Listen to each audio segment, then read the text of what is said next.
Alors voilà Claude, maintenant je vais t'expliquer, je vais vous expliquer comment est-ce qu'on fait pour planter.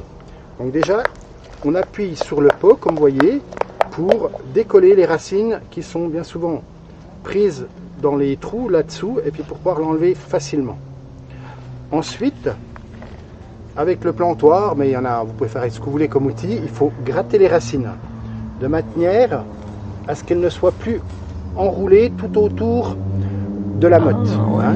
Il faut que les racines, elles pénètrent dans le sol de chaque côté. Donc pour ça, il faut qu'on les gratte délicatement, sans casser la motte.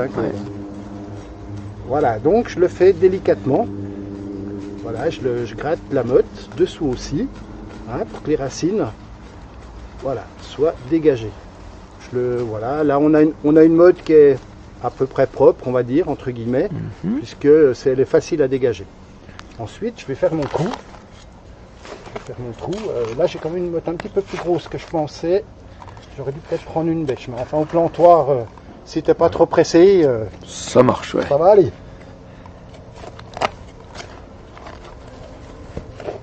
Je fais attention que ma terre n'aille pas dans mes plaquets de bois. Dès que vous aurez de la terre sur les plaquets de bois, vous allez avoir de la mauvaise herbe qui va se mettre à pousser parce qu'elle sera en contact avec l'humidité des plaquettes. Donc du coup, je m'arrange pour qu'elle reste à l'entrée du trou. Ensuite, comme vous le voyez, je mets le dessus de la motte à ras du sol. Là. Surtout pas l'enterrer. Si on l'enterre, la plante elle est comme étouffée et puis les maladies se développent. Ensuite, je rebouche avec ma terre meuble tout autour pour que les racines pénètrent tout doucement.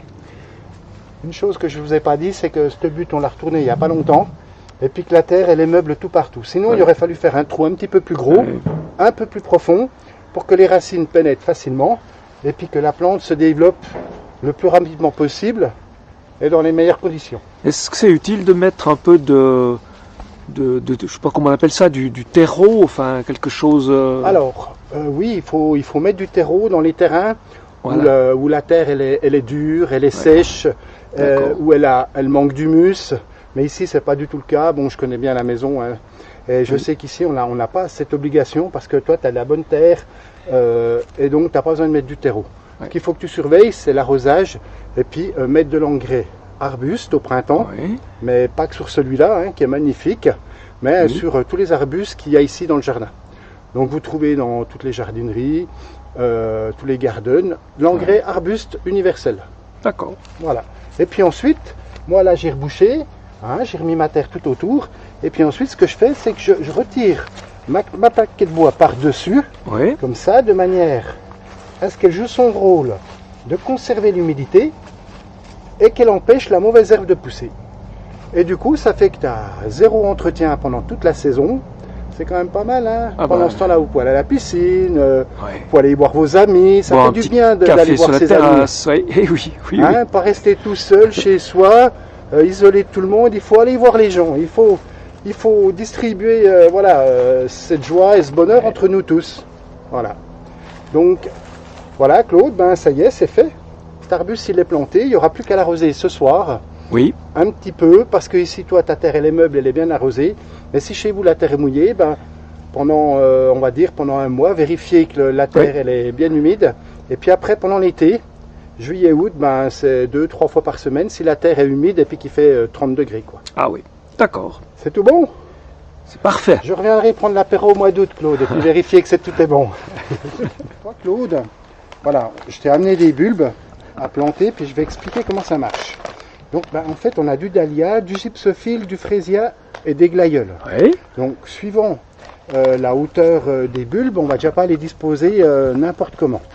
On va mettre les bulbes les plus hauts au centre, et puis les plus bas devant. D'accord. Pour qu'on ait le plaisir qu'on soit en bas dans le gazon ou dans la véranda, de profiter au maximum de toutes ces fleurs qui sont là pour nous faire du bien à l'intérieur. C'est ça qui compte. Pour sentir léger, libre. Donc voilà, je vais les sortir. Alors, la méthode pour planter des bulbes, c'est que normalement, vous avez cette hauteur de bulbe. Quand vous plantez un bulbe, vous l'enterrez de 2 à 3 fois sa hauteur. Pourquoi? C'est pour qu'il soit en contact avec l'humidité. avec 2-3 fois sa hauteur, ça veut dire qu'à cette hauteur, il va être enterré à peu près, ou quelque chose comme ça. Et donc, du coup, il est protégé du gel pendant l'hiver. Ah oui, oui. Hein, s'il est trop haut, ben, il risque de geler. Et puis, c'est comme ça qu'il se développe le mieux. Alors, ces bulbes, ben, comme vous voyez, ils sont beaucoup plus petits, donc 2-3 fois la hauteur, c'est Ouais. juste que ça, quoi. Puis Voilà. ça, c'est tous des bulbes annuels ou bien... Alors, des bulbes, il en existe deux sortes. Il y a ceux qu'on plante au printemps et puis qui vont fleurir l'été. Voilà. Et puis, il y a ceux qu'on plante l'automne et puis qui vont fleurir au printemps. Ceux-ci, D'accord. c'est des bulbes de printemps, donc ils vont fleurir cet été. Hein, les dahlias, les glaïeuls, tout ça, ça va fleurir en fin de printemps, début d'été. Puis c'est une floraison, puis après c'est fini. Vous voyez, c'est D'accord. alors, une floraison. Et ensuite, l'automne, quand la hampe florale commence à sécher, Oui, et puis qu'il y a quelques feuilles qui sèchent aussi, eh ben, on coupe tout ce qui est sec. d'accord. Mais ça revient pas. Et au printemps, il va repousser. Au printemps Ah de oui. l'année d'après, il repousse. D'accord. Sauf si tu as eu la malchance d'avoir des taupes Ah ou oui. des mulots qui viennent te les manger. C'est pour ça que bien souvent, les gens, ils les plantent, on va dire, dans des petits paniers en plastique. Ouais. Comme ça, les animaux du sol n'y ont pas accès, ils ne peuvent pas arriver Ouais, pour les ouais. manger. Allez, on commence à les planter? Oui. Alors, je vais mettre ici. Ah, mais je vois qu'on avait mis beaucoup Ah, partout. de plaquettes. Oui. Alors déjà, je vois qu'il y a les tulipes commencent à poindre. Donc, on va faire attention de ne pas creuser où il y a déjà des bulbes. Mhm. Je ne sais pas si tu as vu, Claude, là, mais là-bas, il y a des tulipes. Celles-ci, là, on voit qu'elles sont en train de poindre. Ah, mais oui. Tu vois, regarde. Donc, quand on plante nos bulbes, ben, il faut qu'on fasse attention de ne pas abîmer celles qui sont déjà en place. Donc là, je vais faire un trou assez conséquent pour un bulbe.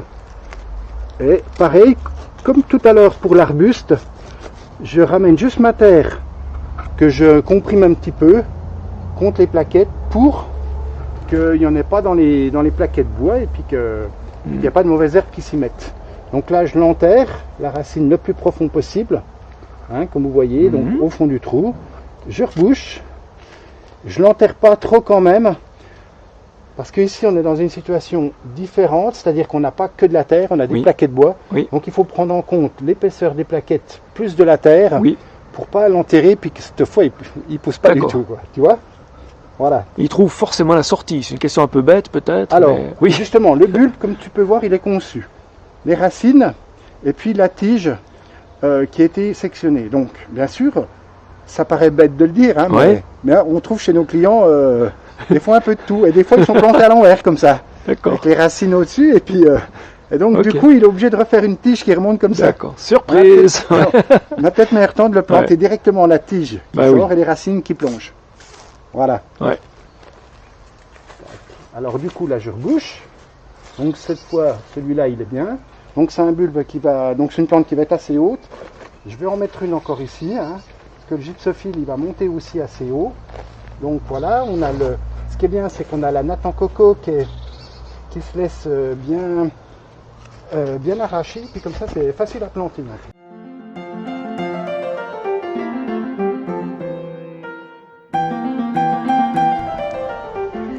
Donc on a les différents bulbes qui seront là-haut, ils vont sortir en même temps.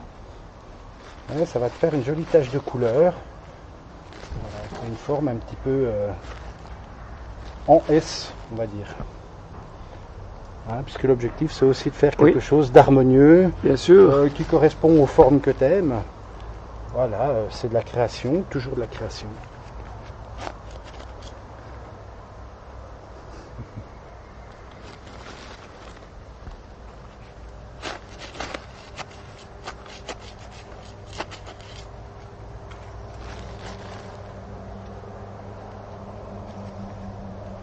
Voilà, c'est fini. Magnifique. Ben, vous n'avez plus qu'à attendre qu'il pousse Ouais. et puis qu'il vous procure beaucoup de joie avec ces jolies couleurs. Merci beaucoup pour ce nouvel épisode de Au Jardin. Au jardin, Et- au bonheur, au plaisir, Voilà, exactement. aux joies. Exactement. Puis on se retrouve prochainement pour des activités dans le jardin, Jardin. mais différentes qui Exactement. correspondront au printemps. Au printemps, à l'été, à ça l'été. pourrait être de la création. Oui. Je pourrais vous expliquer, par exemple, dans un endroit où il n'y a pas de dallage et où on aimerait faire une terrasse. Voilà. qu'est-ce qu'il faut faire, comment il faut penser, comment prévoir une terrasse, quelles contraintes il faut faire attention, et puis pour faire quelque chose de magnifique, d'harmonieux, et puis où tu te sens bien. Hein. C'est ça qui est important. Voilà. Merci Xavier. Allez, merci à toi, très bientôt. Hein. À bientôt.